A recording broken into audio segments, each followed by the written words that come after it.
اس video میں ہم آپ کو FATF کے حوالے سے ڈیٹیل میں بتائیں گے کہ FATF کیا ہے، اس کے گرے لسٹ اور بلیک لسٹ کا مطلب کیا ہے اور اس کے پاکستان اور اس کی معیشت پر کیا اثرات ہوں گے۔ بلیک لسٹ کی صورت میں ریمیٹنس جیسے کہ یوٹیوب ارننگ پر بھی کیا کوئی اثرات پڑ سکتے ہیں۔ تفصیل میں جاننے سے پہلے ریکویسٹ ہے کہ ویڈیو کو لائک اور چینل کو سبسکرائب کر کے ہمارے چینل کو سپورٹ کریں تاکہ آپ کو ہماری ویڈیوز ٹائم پر مل سکیں۔ پہلی چیز سب سے پہلے کہ FATF کیا ہے۔ FATF کا مطلب ہے فائنینشیل ایکشن ٹاسک فورس۔ یہ ایک انٹرنیشنل ادارہ ہے جس کا قیام G7 کنٹریز کی طرف سے 1989 میں کیا گیا۔ پہلے اس کا کام صرف منی لانڈرنگ کو روکنے کے حوالے سے تھا، پر 9/11 کے بعد FATF کا کام بڑھا دیا گیا۔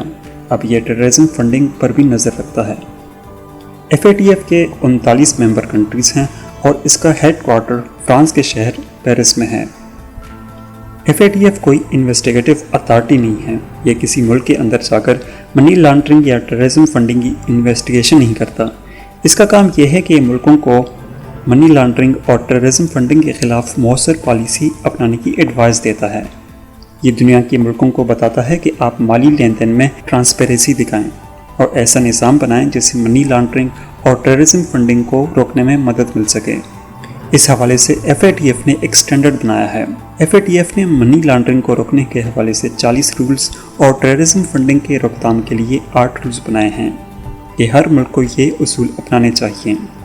FATF کے رولز کہتے ہیں کہ ہر ملک میں فائنینشیل ٹرانزیکشن کا ایک باقاعدہ ریکارڈ ہو اور اس ریکارڈ میں ٹرانسپیرنسی ہو، مشکوک ٹرانزیکشن کی پہچان اور روکنے والا نظام ہو، اور ہر ملک دوسرے ملکوں کے ساتھ منی لانڈرنگ کے کیسز کی انویسٹیگیشن کے حوالے سے تعاون کریں۔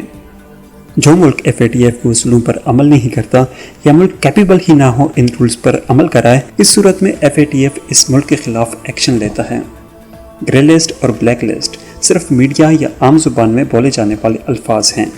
آفیشلی FATF کے گرے لسٹ کو مانیٹرڈ جورسڈکشن کہا جاتا ہے۔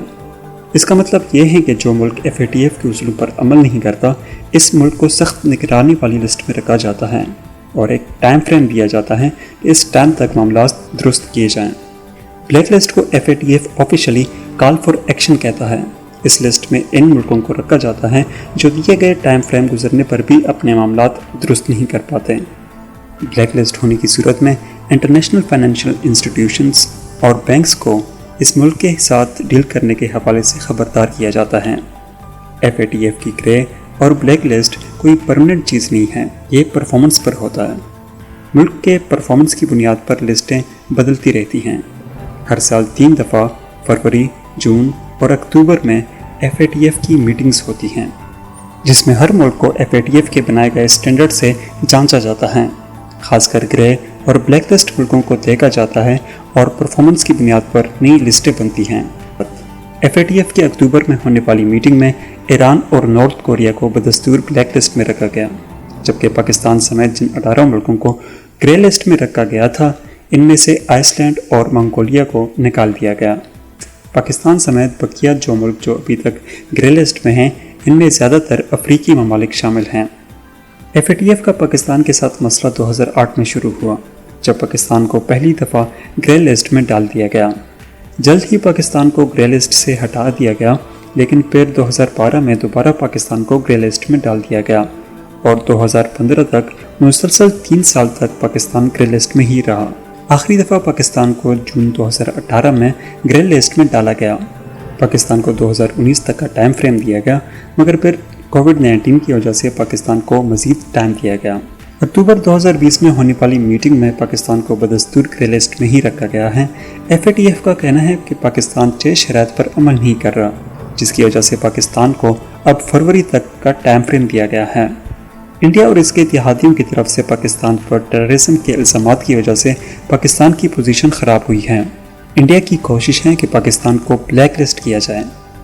اکتوبر 2020 میں پاکستان بلیک لسٹ ہونے سے بچ تو گیا ہے، مگر یہ خطرہ ابھی ٹلا نہیں ہے اور فروری میں FATF کے اجلاس میں اس پر دوبارہ بحث ہوگی۔ ابھی ہم بات کریں گے کہ بلیک لسٹ ہونے پر ایک ملک پر کیا اثرات مرتب ہوتے ہیں۔ جب کسی ملک کو بلیک لسٹ کیا جاتا ہے تو وہ عالمی تنہائی کا شکار ہو جاتا ہے۔